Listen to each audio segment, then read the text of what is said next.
Hello दोस्तों, तो आज की इस वीडियो में मैं सोल लैंड 2 की आगे की नॉवल को कंटिन्यू करने वाला हूं। और हाँ, अगर आपने अभी तक इसके पिछले पार्ट को नहीं देखा है तो अगर आप लोगों ने मिस किया है तो मैं उसका लिंक को डिस्क्रिप्शन और कमेंट में दे दूंगी, तो आप लोग वहां जाकर चेक करके देख लें। तो इस एपिसोड की शुरुआत में हमें रात का समय दिखाया जाता है जहाँ पर बी कहता है, क्या तुम उनके इंटीरियर के अंदर जाना चाहते हो? जिस पर युहाओ कहता है, मेरे पास इस तरीके का आइडिया तो है, लेकिन डोंगर ने मुझे रोक दिया है क्योंकि इसे ऐसा महसूस होता है कि यह काफी ज्यादा डेंजरस होगा। जिस पर बी भी कहता है, हाँ इसने सही कहा, ये वैसे भी काफी ज्यादा डेंजरस होगा और होली स्पिरिट कल्ट की जो पावर है जिसे हमने लास्ट टाइम देखा था और जिस लेवल पे हम उनका सामना कर सकते हैं वो उससे कहीं ज्यादा आगे और ताकतवर है, और वो हर मामले में हमसे कहीं ज्यादा स्ट्रांग है और उनके खिलाफ जीतने का हमें एक मौका भी नहीं मिलेगा। और ये व्हीलचेयर भी ये दर्शाती है कि तुम मूव नहीं कर सकते हो और यहाँ तक कि अगर तुम भेस भी बदलते हो तो वो बड़ी ही आसानी से तुम्हें बार बार देख के पहचान लेंगे। जिस पर युहाओ मजे में आते हुए कहता है, जब तक कि मेरे पास इम्प्रूव करने की अच्छी एबिलिटी है तब तक मैच के अंदर पार्टिसिपेट करने की कोई भी प्रॉब्लम नहीं है। और इसका जो प्राइस है वो 9th लेवल का एक सोल टूल है जिसका मूल्य आकन पैसा से नहीं किया जा सकता है।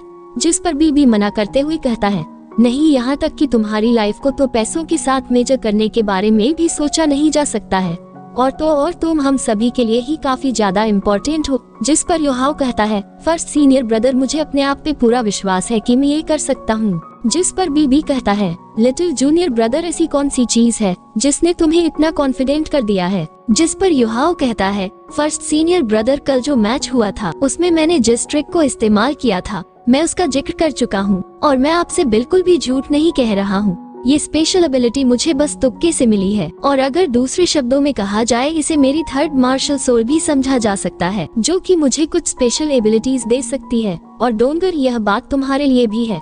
अगर तुम्हें चिंता महसूस होती है तो मैं तुम्हें अपने साथ ले जाऊंगा जब मैं उनके इंटीरियर के अंदर घुसपैठ करूंगा। और इस बात को सुनकर डोंगर मन में कहती है, ये कभी भी मेरी लाइफ एंड डेथ सिचुएशन को मजाक के रूप में नहीं देखता है और अब जब इसने ऐसा कहा है तो ये सच में काफी ज्यादा कॉन्फिडेंट होगा। और फिर डोंगर युहाओ से कहती है, युहाओ, तुमने कल मुझसे वादा किया था ना? फिर युहाओ इससे कहता है, डोंगर मेरी बात सुनो, मैं उनके इंटीरियर के अंदर घुसपैठ इसलिए करना चाहता हूँ जिससे कि हम होली स्पिरिट कल्ट की जांच कर सके और इसके साथ साथ किसी ऐसे रास्ते को भी निकाल सके जिससे कि हम मास्टर टांगिया को भी वहाँ से बच निकलने में मदद कर सके। हम सभी के बीच में ऐसा कोई भी नहीं है जो कि इस काम को करने के लिए मुझसे ज्यादा सूटेबल हो। रही बात मेरी सेफ्टी की, तो चलो मैं भी तुम लोगों को थोड़ा सा फील करने देता हूँ। उसके बाद युहाओ किसी तरीके का फॉर्मेशन बनाने लगता है। इसके बाद ये तुरंत ही अलावकेशी के थर्ड स्पिरिट एजेंट्स को इस्तेमाल करता है और इसे इस्तेमाल करते ही ये तुरंत ही यहाँ से गायब हो जाता है। और इस चीज को देख के बी और वान डोंग ये दोनों ही काफी ज्यादा चौंक जाते हैं। डोंगर तुरंत ही अपनी पावर को रिलीज करते हुए मन में कहती है, मेरी लाइट एलिमेंट एनर्जी इस रूम के अंदर पूरी तरीके से भर चुकी है, लेकिन बस ऐसा लग रहा है जैसे कि ये पूरी तरीके से यहाँ से गायब हो चुका है। और आखिर ऐसा कैसे हो सकता है कि वो तुरंत ही टेलीपोर्ट कर सके? और वैसे तो युहाओ के पास यह एबिलिटी है, लेकिन वो भी सिर्फ सोल बोन स्किल के द्वारा ही एक्टिवेट होती है और उससे भी बढ़कर कि उसने कहा है कि यह न ही सोल रिंग एबिलिटी है और न ही सोल बोन एबिलिटी है। ऐसा हो सकता है कि इसे अनडेड मैजिक को इस्तेमाल करके एक्टिवेट किया गया हो, और अगर ऐसी भी बात है तो फिर यह ऐसा कैसे कर सकता है? और ये तो यहाँ तक कि 10-15 सेकंड्स के लिए भी गायब हो चुका है और तो लाने के आने का उसका कोई भी साइन नहीं मिला है। लेकिन तभी युहाओ अचानक से वापस से इन सभी के सामने अपीयर हो जाता है और इस चीज को देख के बी काफी ज्यादा हैरान होता है और डोंगर भी काफी ज्यादा हैरान परेशान होते हुए कहती है, आखिर ये तुम्हारी कैसी एबिलिटी है? और युहाओ कहता है, अगर इस एबिलिटी की बात की जाए तो ये काफी मिस्टीरियस है और यह एक ऐसा एसेट है जिसे मेरे जो दूसरी दुनिया वाले टीचर थे वो इसे मेरे लिए ही छोड़ गए हैं। और मेरे टीचर ने बताया कि इस यूनिवर्स के अंदर काफी सारे प्लेन्स हैं और हर एक प्लेन के अंदर प्लेनेट है और मेन वर्ल्ड भी है। और इससे ये कहने का मतलब है कि जब कभी भी मैं खतरे में हूँ तो मैं टीचर के डमी प्लेन के अंदर छिप सकता हूँ और मैं कुछ लोगों को भी अपने साथ उसके अंदर ले जा सकता हूँ। और मेरे जो टीचर थे उनके पास काफी ज्यादा इमेंस पावर थी, इसलिए मास्टर ने अपनी जिंदगी के दौरान एक बार कई सारी छोटी छोटी दुनियाएं बनाई जिन्हें डमी प्लेन्स या हाफ वर्ल्ड भी कहते हैं। और मैंने भी बस उसी डमी प्लेन के अंदर एंटर किया था और वह किसी तरीके का टेलीपोर्ट नहीं है, बल्कि मैं बस इस दुनिया को छोड़ के चला गया था। और यहाँ तक कि वैसे मेरे टीचर का जो डमी प्लेन है वो काफी बोरिंग और बकवास है लेकिन वो कम से कम सबसे ज्यादा सेफ है। जिस पर डोंगर हैरान होते हुए कहती है, युहाओ तुम्हारे कहने का मतलब ये है कि ब्रदर बीबी और मैं भी उस डमी प्लेन के अंदर एंटर कर सकती हूँ जिसका तुमने जिक्र किया है। जिस पे युहाओ कहता है, लेकिन तुम लोगों को भी तैयार रहना है, क्योंकि हर एक हाफ प्लेन जिसे मेरे टीचर ने बनाया है वो किसी रीजन के लिए ही बनाया है, और जहाँ तक मैं जानता हूँ कि यह करीब करीब पूरी तरीके से कंप्लीट हो रखा है। और वहाँ पे काफी सारे एंडेड क्रिएचर्स भी हैं जिसे मेरे मास्टर छोड़ गए हैं, और हजारों सालों के रिप्रोडक्शन के बाद भी यहाँ तक कि मेरे टीचर भी अच्छी तरीके से नहीं समझ पाए हैं कि ये जो अनडेड क्रिएचर्स हैं ये कितने ज्यादा स्ट्रांग है। और वैसे वो दुनिया काफी ज्यादा मनहूस और बेकार सी है, लेकिन वो एब्सोल्यूट सेफ है। और चलो मैं तुम लोगों को दिखाता हूँ कि वो दुनिया कैसी है। उसके बाद युहाओ एक बड़ी फॉर्मेशन बना के इन सभी को भी अपने साथ वहाँ पे ले जाने लगता है। और जब बीबी उस दुनिया के अंदर एंटर करने वाला था तब इसे अजीब सी फीलिंग आती है, और ये मन में काफी ज्यादा परेशान होते हुए कहता है, मैं इस बेकार के रियर के साथ काफी ज्यादा फैमिलियर हूँ, और लिटिल जूनियर ब्रदर की ये जो एबिलिटी है ये वास्तव में इविल सोल मास्टर से काफी ज्यादा मिलती जुलती है। जबकि डोंगर को भी काफी दिक्कत हो रही होती है, और ये मन में कहती है, कितने ज्यादा भयंकर चक्कर आ रहे हैं।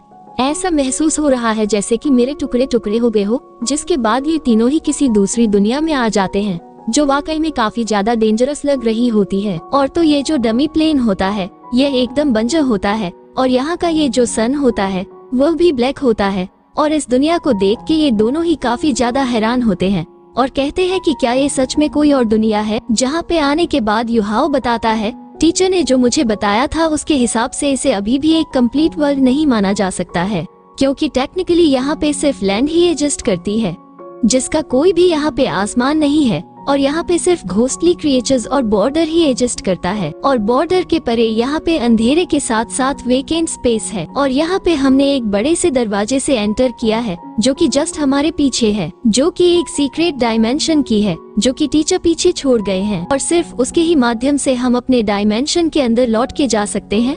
जिस पर बेई कहता है, क्या हो अगर यहाँ के घोस्टली क्रिएचर्स इस सीक्रेट डायमेंशन की के अंदर चले जाएं? जिस पे युहाओ कहता है, तो फिर ये हमारी दुनिया के अंदर एंटर कर लेंगे। और टीचर ने इस घोस्ट हाफ प्लेन को इसलिए क्रिएट किया जिससे कि वो आसानी से घोस्टली क्रिएचर्स को समन कर सके।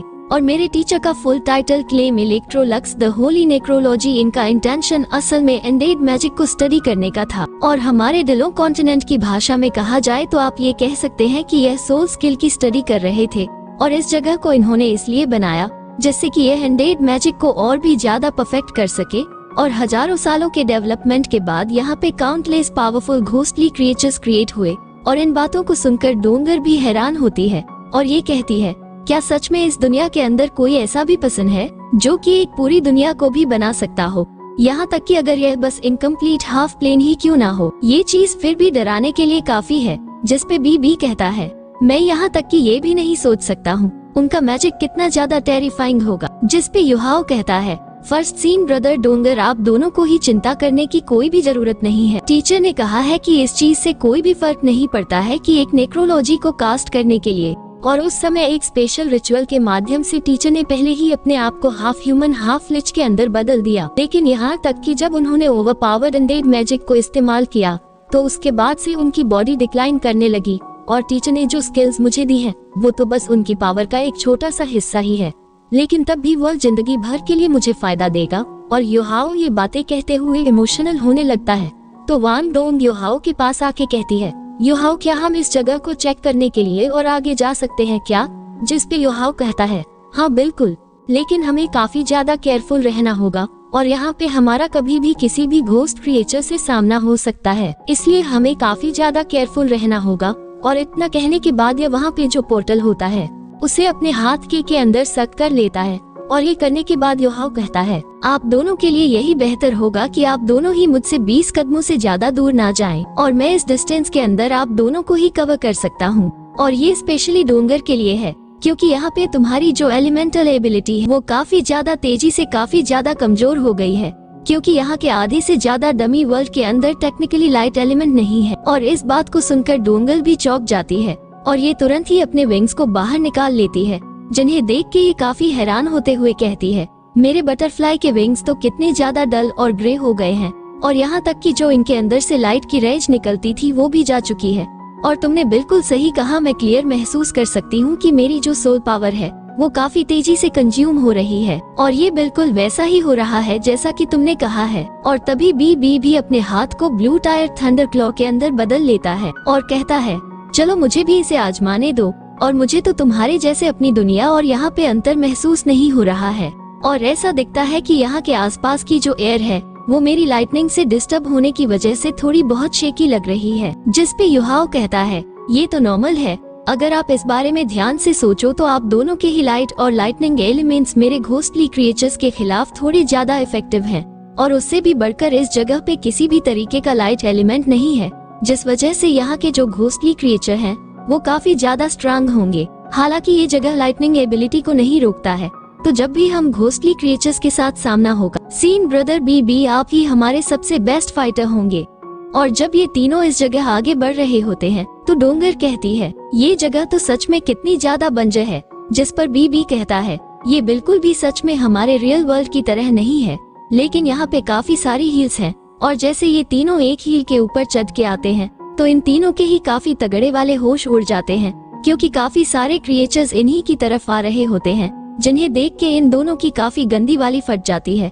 और ये तीन दोनों ही काफी हैरान होते हुए कहते हैं, आखिर वो यहाँ पे क्या आ रहा है। हम देखते हैं कि यह सच में क्रिएचर्स होते हैं जो कि काफी ज्यादा डरावने लग रहे होते हैं, जिन्हें देख के डोंगर काफी ज्यादा डर सी जाती है और यह कहता है, थोड़ी सी मात्रा का लाइफ और अभी इन घोंसले क्रिएचर्स को अपनी तरफ अट्रैक्ट करने के लिए काफी होता है, और अगर वो हमारे ब्लड और मीट को कंज्यूम कर लेते हैं तो वो हाई लेवल पे इवॉल्व हो सकते हैं। और टीचर की जो मेमोरीज पीछे रह गई थी, उन्होंने मुझे बताया है कि उन्होंने टोटल यहाँ पे 13 तरीके के घोस्टली क्रिएचर्स को छोड़ा है इस घोस्ट प्लेन पे, और उन सभी में ये जो ऑर्डिनरी स्केलेटन ये सबसे ज्यादा कमजोर हैं, जबकि इस तरफ बीबी पूरी तरीके से लड़ने के लिए तैयार हो गया होता है और ये कहता है कि काफी लंबे समय से बेड पर पड़ा हूँ, लेकिन अब थोड़ी बहुत एक्सरसाइज करने का समय हो गया है और चलो मैं उनकी स्किल्स को आजमा आता हूँ। जिसके बाद बीबी उन सभी स्केलेटन से लड़ने के लिए आगे जाने लगता है, तो डोंगर पीछे से चिल्लाते हुए कहती है, बिग ब्रदर बीबी आप केयरफुल रहना। जिस पर युहाओ कहता है,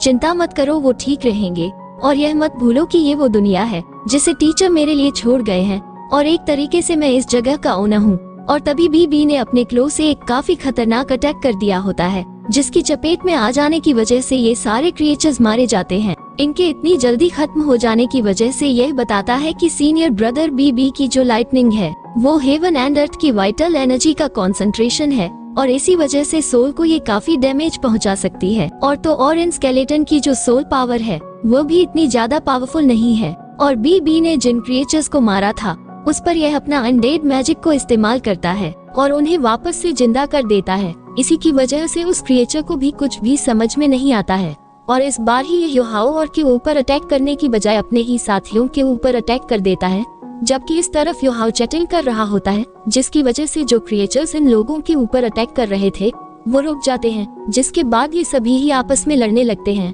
और इस चीज को देख के बीबी भी हैरान होता है और ये कहता है, लिटिल जूनियर ब्रदर क्या तुम उन्हें कंट्रोल कर सकते हो। जिस पर युहाओ कहता है, यहाँ तक कि बिना चैटिंग के भी मैं इन स्केलेटन को कंट्रोल कर सकता हूँ, जिनकी स्ट्रेंथ सिर्फ एक एवरेज पर्सन के जितनी ही है।